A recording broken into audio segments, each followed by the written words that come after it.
ఒక చెట్టు యొక్క ఎత్తైన కొమ్మపై ఒక కాకి తన కుటుంబంతో కలిసి ఒక అందమైన గూళ్ళో నివసించేది. కాకి తెలివైనదే, కాని దానికి ఒక చెడు అలవాటు ఉండేది. అది కారణం లేకుండా ప్రతి ఒక్కరికీ సలహాలిస్తూ ఉండేది. ఆ సలహాలు ఎవరికి నచ్చవు, మరియు చాలాసార్లు దానివల్ల నష్టం కూడా కలిగేది. ఒకరోజు అడవిలో భారీ వర్షం మొదలైంది. అన్ని జంతువులు తమ తమ ఇళ్లలోకి వెళ్లి దాక్కున్నాయి. కాకి కూడా తన సురక్షితమైన గూళ్ళో కూర్చుని ఉంది. అప్పుడది చూసింది, ఒక కోతి పూర్తిగా తడిచిపోయి ఒక చెట్టుపై ఎక్కి కూర్చుంది.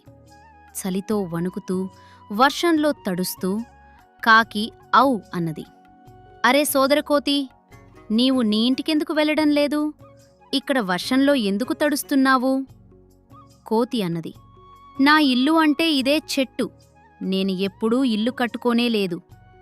ఇది విన్నాక కాకి అన్నది, చూడు, నేనైతే వర్షం రావడానికి ముందే నా ఇల్లు కట్టుకున్నాను. ఈ రోజు నేను ఎంత సురక్షితంగా ఉన్నానో. కాకి మాటలు కోతికి చాలా బాధ కలిగించాయి. కోపంతో కోతి కాకి గూళ్ళను పగలగొట్టింది. మరియు కాకి వర్షంలో తడుస్తూ మిగిలిపోయింది.